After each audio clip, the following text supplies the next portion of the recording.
ஓம் சாந்தி 30.08.2021 சாக்கார முரளி. இன்று பாபா கூறுகிறார், இனிமையான குழந்தைகளே, நீங்கள் இப்பொழுது ஆன்மீக காரிய விவகாரங்கள் செய்ய வேண்டும். ஆத்மா என்று புரிந்து கொண்டு ஒவ்வொரு காரியமும் செய்வதின் மூலம் ஆத்மா விகாரமற்றதாக ஆகிவிடுகிறது. கேள்வி: சொர்க்கத்தின் ஆஸ்தி அடைவதற்கும் மற்றும் சொர்க்கத்தில் உயர்ந்த பதவி அடைவதற்கும் ஆதாரம் என்ன? பதில்: பிரம்மா குமார் பிரம்மா குமாரியாக ஆகிவிட்டால் சொர்க்கத்தின் ஆஸ்தி கிடைத்துவிடும். ஆனால் உயர்ந்த பதவிக்கு ஆதாரம் படிப்பு. ஒருவேளை தந்தையினுடையவராகி நல்ல முறையில் படிப்பை படித்து கொண்டே முழுமையாக தூய்மையானால் ராஜ்ய பதவி கிடைக்கும்.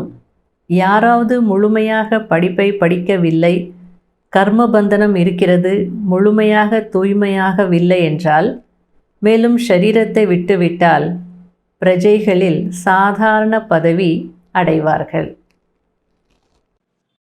இந்த முரளியில் குழந்தைகள், பாபா ஸ்ரீகிருஷ்ணர் சக்தியுகத்தின் முதல் இளவரசர் என்று நமக்கு தெரியும். அப்போ நாம் ஏன் அவருடைய ஜெயந்தி கொண்டாடக்கூடாது அப்படின்னு கேட்குறாங்க. அதுக்கு பாபா, கொண்டாடலாமே, நல்லா கொண்டாடுங்க. கிருஷ்ணருடைய ஆத்மாவையும் வேணும்னா வர வைக்கலாம். கிருஷ்ணருடைய ஆத்மா வந்து விளையாடுவார், டான்ஸ் ஆடுவார். ஏன்னா கோபிகள் இங்கே தானே இருக்கிறீங்க, அதனால் கொண்டாடலாம் அப்படின்றார். குடும்பத்தில் இருக்கிறவங்களுக்கு சொல்கிறார் பாபா, லௌகீகத்தையும் அலௌகீகத்தையும் கட்டி காப்பாற்ற வேணும். டூ மச் லௌகீகத்துலேயும் போயிடக்கூடாது, டூ மச் அலௌகீகத்துலேயும் போயிடக்கூடாது. ரெண்டையும் பார்த்துக்கணும். குடும்பத்தில் இருந்தாலும் தூய்மை ஆகணும் அப்படின்றார். முழு தூய்மை ஆகணும், முழு வைஷ்ணவர்கள் ஆகணும், விஷ்ணுபுரியினுடைய ராஜ்யத்தை அடையணும். இதுதான் உங்களுக்கான ஸ்ரீமத் அப்படின்றார். உங்களை ஆத்மா என்று உணர்ந்து தந்தையாகிய என்னை நினைவு செய்யுங்க. ஷரீரத்தை நினச்சிங்கன்னா லௌகீக சம்பந்தங்களின் நினைவெல்லாம் வந்துடும். ஆத்மா அபிமானி ஆயிட்டீங்க அப்படின்னா தந்தையினுடைய நினைவு வரும், ஆத்மாக்களின் வீடாகிய பரந்தாமத்தினுடைய நினைவு வரும், சொர்க்கத்தினுடைய நினைவு வரும் அப்படின்னு பாபா புரிய வைக்கிறார். இப்போ நம்ம கலியுகத்தில் இல்லை, சங்கம யுகத்தில் இருக்கிறோம். ஆகையால் தூய்மையற்ற உலகத்திற்கு போகக்கூடாது. ஏன்னா இந்த சங்கம யுகத்தில் நன்மை நடக்குது. தந்தை அனைவருக்கும் நன்மை செய்கிறார். ஆகையால் கலியுகத்துக்கு போயிடாதீங்க அப்படின்றார். வரதானத்தில் பாபா அழகாக புரிய வைக்கிறார். ஒரு எதிரியை நம்ம ஜெயிக்கணும் அப்படின்னா அந்த எதிரியினுடைய பல ரூபங்களை தெரிஞ்சிருக்கணும். எந்த ரூபத்தில் வருவார், எப்படி வருவார் தெரிஞ்சிருந்தால்தான் நம்ம ஜெயிக்க முடியும். அதுபோல் ராவணனுடைய பல ரூபங்கள் பற்றிய ஞானம் நமக்கு இருந்ததுன்னா அந்த ராவணனுடைய அட்ராக்ஷனில் நம்ம போக மாட்டோம், விடுபட்டு இருப்போம். அந்த மாதிரி இருக்கிறவங்க தான் தைரியசாலி ஆத்மா அப்படின்றார். ராவணன் தங்கத்தின் ரூபம் அல்லது வைரத்தின் ரூபம் தாரணை செய்து வந்தாலும் உங்களுக்கு அதை பற்றிய ஞானம் இருந்ததுன்னா அந்த கவர்ச்சியில் போக மாட்டீங்க, ஏமாற மாட்டீங்க. ஆகையால் உண்மையான சீதையாகி கோட்டிற்குள் இருக்கணும் அப்படின்ற லட்சியம் வைத்து தைரியசாலி ஆகுங்க. அப்போ இந்த ராவணனுடைய சேனை யுத்தம் செய்வதற்கு பதிலாக உங்களுக்கு உதவியாளர்கள் ஆயிடுவாங்க. அதாவது பஞ்ச தத்துவங்களும் சரி, பஞ்ச விகாரங்களும் சரி டிரான்ஸ்ஃபர் ஆகி உங்களுக்கு சேவை செய்வதற்காக வரும். ஓம் சாந்தி. ஆன்மீக குழந்தைகளுக்கு ஆன்மீக தந்தை புரிய வைத்து கொண்டிருக்கிறார். இங்கு ஆன்மீக காரிய விவகாரங்கள் நடைபெற்று கொண்டிருக்கிறது. மற்றபடி உலகம் முழுவதிலும் பௌதீக காரியங்கள்தான் நடைபெற்று கொண்டிருக்கிறது. உண்மையில் காரியங்கள் ஆத்மாக்களின் மூலமாக தான் நடக்கிறது. ஆத்மாதான் இந்த சரீரத்தின் மூலம் படிக்கிறது, நடக்கிறது, பாவக்காரியம் செய்கிறது. அதனால்தான் பதித ஆத்மா, பாவாத்மா என்று கூறப்படுகிறது. ஆத்மாதான் அனைத்தையும் செய்கிறது. இந்த நேரத்தில் அனைத்து மனிதர்களும் தேக அபிமானத்தில் இருக்கிறார்கள். நான் ஆத்மா என்று புரிந்து கொள்வதற்கு பதிலாக நான் இன்னாராக இருக்கிறேன், இந்த வியாபாரம் செய்கிறேன் என்று நினைக்கிறார்கள். ஷரீரத்தின் பெயரை தான் பயன்படுத்துகிறார்கள். இதற்கு தான் தேக அபிமானத்தின் உலகம் என்று சொல்லப்படுகிறது. இது இறங்கும் கலையின் உலகம். சத்யுகத்தில் இப்படி இருக்காது. அங்கு ஆத்ம அபிமானிகளாக இருப்பார்கள். நீங்கள் ஆத்ம அபிமானிகளாக ஆக்கப்படுகிறீர்கள். தன்னை ஆத்மா என்று நிச்சயம் செய்யுங்கள்.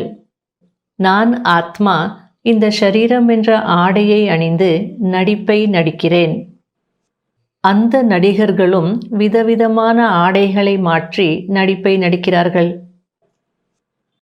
தந்தை கூறுகிறார், ஆத்மாக்களாகிய நீங்கள் முதலில் சாந்தி தாமத்தில் இருந்தீர்கள். உங்களுடைய வீடு சாந்தி தாமமாகும். எப்படி இங்கு எல்லைக்கு உட்பட்ட நாடகம் நடக்கிறதோ அதுபோல் இதுவும் எல்லையற்ற நாடகமாகும். அனைத்து ஆத்மாக்களும் பரந்தாமத்திலிருந்து வந்து ஷரீரத்தை தாரணை செய்து நடிப்பை நடிக்கிறது. அந்த நடிகர்களின் வீடு இங்குதான் இருக்கும். ஆடைகளை மட்டும் மாற்றிக்கொண்டு வந்து நடிப்பை நடிக்கிறார்கள். தந்தை குழந்தைகளே குழந்தைகளே என்றுதான் சொல்வார். சந்நியாசிகள் குழந்தைகளே குழந்தைகளே என்று சொல்ல மாட்டார்கள். உலகம் ஒன்றுதான். கீழே பாத்தாளம் இருக்கிறது, மேலே சொர்க்கம் இருக்கிறது என்பதெல்லாம் கிடையாது. உலகம் ஒன்றுதான். இந்த சக்கரம் சுற்றி கொண்டே இருக்கிறது. தந்தை புரிய வைக்கிறார், ஆத்மாவிற்கு என்ன பாகம் கிடைத்திருக்கிறதோ அது ஒருபோதும் தேய்வது கிடையாது, நடைபெற்று கொண்டே இருக்கும். இப்பொழுது நீங்கள் மீண்டும் மனிதரிலிருந்து தேவதையாக ஆகிக் கொண்டிருக்கிறீர்கள். மீண்டும் 84 பிறவிகள் எடுப்பீர்கள். உங்களுடைய நடிப்பு நடந்து கொண்டே இருக்கும். ஒருபோதும் நின்று விடாது. யாரும் மோட்சம் அடைவது கிடையாது. உலகத்தில் இந்த ஞானம் யாரிடமும் இல்லை. அங்கு பக்தி மார்க்கம்தான் இருக்கிறது. அவர்களுக்கு ஞானத்தை பற்றி தெரியாது. ஞானம் ஒரே ஒரு தந்தைதான் கொடுக்கிறார். நான் ஒவ்வொரு கல்பத்தின் சங்கம யுகத்தில் வருகிறேன் என்று தந்தை சுயம் கூறுகிறார். சிவ்பாபா அனைவரையும் நரகத்திலிருந்து சொர்க்கத்திற்கு அழைத்து செல்கிறார். உண்மையில் சிவ்பாபாவின் ஜெயந்தியை தான் கொண்டாட வேண்டும். ஆனால் பாரதத்தில் கிருஷ்ணர் ஜெயந்தி கொண்டாடுகிறார்கள். இப்போது அனைவரையும் தூய்மையாக்குவதற்காக எல்லையற்ற தந்தை வந்திருக்கிறார். இப்போது நீங்கள் சங்கமத்தில் இருக்கிறீர்கள். இப்போது நீங்கள் தூய்மையற்ற உலகத்திற்கு செல்லக்கூடாது. இது நன்மை நடக்கின்ற யுகம். தந்தை வந்து அனைவருக்கும் நன்மை செய்கிறார். இந்த நேரத்தில் அனைவரும் ஏழைகளாக அனாதைகளாக ஆகிவிட்டார்கள். வீட்டிற்கு வீடு சண்டை இருக்கிறது. ஒருவரை ஒருவர் அடிப்பதற்கு தாமதிக்க மாட்டார்கள். அதனால்தான் இதை நாஸ்திகர்களின் உலகம் என்று சொல்லப்படுகிறது. அதாவது தந்தையை அறிந்து கொள்ளாதவர்கள். நீங்கள் அறிந்து கொண்டவர்கள். அதாவது உலகத்தில் எல்லாருமே தந்தையை தெரிஞ்சுக்காத காரணத்தினால, கேட்குறதுக்கு ஆள் இல்லை வீட்டிலனா எப்படி குழந்தைகள் சண்டை போட்டுப்பாங்களோ, எப்படி வேணாலும் இருப்பாங்களோ, அதுபோல் உலகத்தில் எல்லாரும் இருக்கிறாங்க. ஏழைகளாக இருக்காங்க, அனாதைகளாக இருக்கிறாங்க, சண்டை போட்டுக்கிட்டு இருக்காங்க. அதுக்கெல்லாம் ஒரே காரணம் தந்தையை பற்றி தெரிஞ்சுக்கல. ஆனால் நீங்கள் தெரிஞ்சுக்கிட்டீங்க அப்படின்றார். நாம் கல் புத்தி உடையவர்களாக இருந்தோம். தந்தை நம்மை தங்க புத்தி உடையவர்களாக ஆக்கிக் கொண்டிருக்கிறார் என்பதை நீங்கள் புரிந்திருக்கிறீர்கள். வேறு எந்த கஷ்டமான விஷயமும் கிடையாது. 1 மணி நேரம் படியுங்கள் என்று மட்டுமே தந்தை கூறுகிறார். தன்னை ஆத்மா என்று புரிந்து கொண்டு தந்தையாகிய என்னை நினைவு செய்யுங்கள். ஷரீரத்தை நினைவு செய்தீர்கள் என்றால் லௌகீக சம்பந்தங்களின் நினைவு வரும். ஆத்மா அபிமானியாக இருந்தீர்கள் என்றால் தந்தையாகிய என்னுடைய நினைவு வரும். எங்களுடைய படகை கரை சேர்த்து விடுங்கள் என்று பாடவும் செய்கிறார்கள். நீங்கள் அனைவரும் படகுகளாக இருக்கிறீர்கள். ஒரே ஒரு தந்தைதான் படகோட்டியாவார். இந்த ஷரீரத்தை இங்கேயே விட்டு விடுவீர்கள். மற்றபடி ஆத்மாக்களை அக்கறைக்கு சாந்தி தாமத்திற்கு அழைத்து செல்வேன். அங்கிருந்து பிறகு சுகதாமத்திற்கு அனுப்பிவிடுவேன். இப்போது நீங்கள் பரம்பிதா பரமாத்மாவின் ஸ்ரீமத் படி நடந்து உயர்ந்தவர்களாக ஆகிறீர்கள். இது எவ்வளவு மறைமுகமான ரமணீகரமான விஷயமாகும். இதை குழந்தைகளாகிய நீங்கள்தான் புரிந்து கொள்ள முடியும். எவ்வளவு முயற்சி செய்வீர்களோ செய்விப்பீர்களோ அந்த அளவிற்கு உயர்ந்த பதவி அடைவீர்கள். ஆனால் அனைவரும் அந்த அளவிற்கு முயற்சி செய்துவிட முடியாது. முழுமையாக படிக்கவில்லை என்றால் அதன் விளைவு என்னவாக இருக்கும்? ஒருவேளை ஷரீரத்தை விட்டுவிட்டால் சொர்க்கத்திற்கு வருவார்கள். ஆனால் பிரஜைகளில் முற்றிலும் சாதாரண நிலை அடைவார்கள். தந்தையினுடையவராகி நன்றாக படிக்கவில்லை என்றால் ராஜ்ய பதவி அடைய முடியாது. படிக்கவில்லை என்றால் அவர்களுக்கு அதிர்ஷ்டம் இல்லை என்று புரிந்து கொள்ளுங்கள். தூய்மையாக இருக்கிறீர்கள், படிக்கிறீர்கள் என்றால் உயர்ந்த பதவி அடைவீர்கள். இரு சக்கரங்களும் தூய்மையாக இருந்தால் வண்டி நன்றாக ஓடும். அதாவது குடும்பத்தில் கணவன் மனைவி இருவருமே ஞானத்தில் இருந்தால் அப்போ இரு சக்கரங்களும் ஞானத்தில் இருக்குன்னு அர்த்தம். அப்போ வண்டி சீராக ஓடும் அப்படின்றார். ஒருத்தர் இருக்கிறாங்க ஞானத்தில், இன்னொருத்தர் இல்லை அப்படின்னா அப்போ ஒரு சக்கரத்தில் சர்க்கஸ் தான் பண்ண முடியும். அப்போ ரொம்ப பேலன்ஸ் பண்ண வேண்டியதாக இருக்கும். இருவரும் தூய்மையாக இருக்கும் போது ஞான சிதையில் அமர்ந்து விடுவீர்கள். இல்லை என்றால் பிரச்சனைகள் ஏற்படும். பாபா ஸ்ரீ கிருஷ்ணர் சத்யுகத்தின் முதல் இளவரசர் என்பது எங்களுக்கு தெரியும். ஆகையால் ஏன் நாம் கொண்டாடக்கூடாது, அதாவது கிருஷ்ணர் ஜெயந்தி ஏன் கொண்டாடக்கூடாது என்று சில குழந்தைகள் கேட்கிறார்கள். அதற்கு பாபா, நல்லது, கொண்டாடுங்கள். நாம் கிருஷ்ணரின் ஆத்மாவை அழைக்கவும் முடியும். வந்து விளையாடுவார், நடனமாடுவார், வேறு என்ன செய்வார்? கோப கோபிகள் இங்குதான் இருக்கிறீர்கள் அல்லவா? ஆரம்பத்தில் இதெல்லாம் காட்சி காட்டப்பட்டது. பிறகு நீங்கள் முயற்சியில் ஈடுபட்டு விட்டீர்கள். இப்போது மீண்டும் கடைசியில் காட்சிகள் கிடைக்கும் பார்ட் ஆரம்பமாகிவிடும். அதாவது ஆரம்பத்தில் ஞானம் தெளிவாக இல்லை. அப்போ வந்தவங்கெல்லாம் காட்சிகள் பார்த்தாங்க. கிருஷ்ணருடைய காட்சி கிடைச்சது, நாராயணருடைய காட்சி கிடைச்சது, சொர்க்கத்தில் டான்ஸ் ஆடுற மாதிரி காட்சி கிடைச்சது. அந்த காட்சி பார்த்து வந்தாங்க. அதுக்கப்புறமா ஞானம் தெளிவாயிடுத்து. அப்புறம் முயற்சி செய்ய ஆரம்பித்தாங்க. அப்போ அந்த காட்சிகளுடைய பார்ட் ஸ்டாப் ஆயிடுச்சு. இப்போ பாபா சொல்கிறார், கடைசியில் மீண்டும் அந்த பார்ட் ஆரம்பிக்க போகுது. தந்தை குழந்தைகளுக்கு புரிய வைக்கிறார், லௌகீகம் மற்றும் அலௌகீகம் இரண்டையும் கட்டி காப்பாற்ற வேண்டும். இல்லறத்தில் இருந்து கொண்டே தூய்மையாக வேண்டும். முழு தூய்மையாக முழு வைஷ்ணவர்களாக ஆகுங்கள் மற்றும் விஷ்ணுபுரி ராஜ்யத்தை அடையுங்கள் என்று ஸ்ரீமத் கூறுகிறது.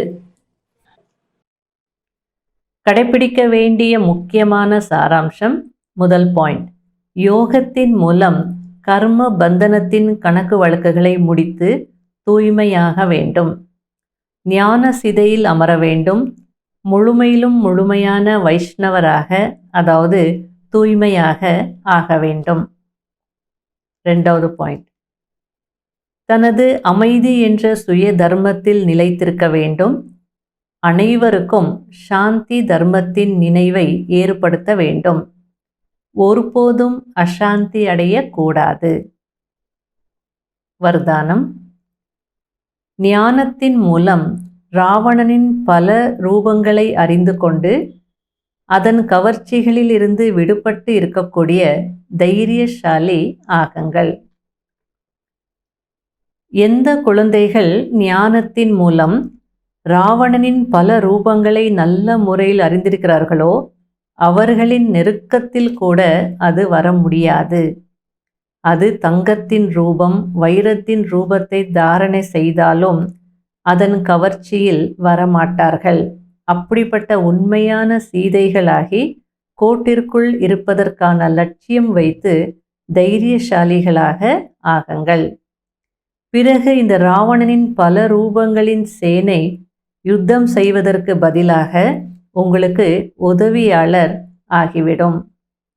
இயற்கையின் பஞ்ச தத்துவங்கள் மற்றும் பஞ்ச விகாரங்கள் மாற்றம் அடைந்து உங்களுக்கு சேவை செய்வதற்காக வரும்.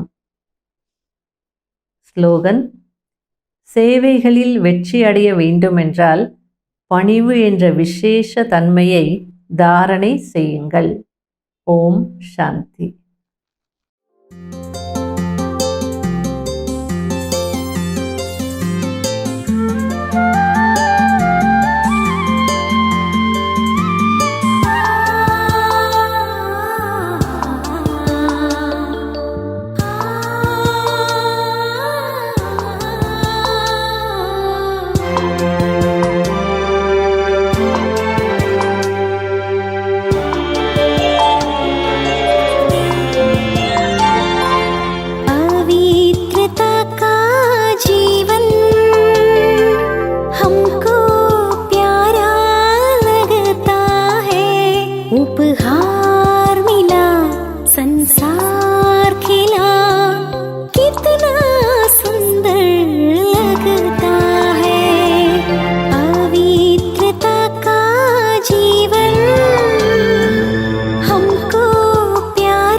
से हो कोई मुश्किल पल में आसान हो जाए।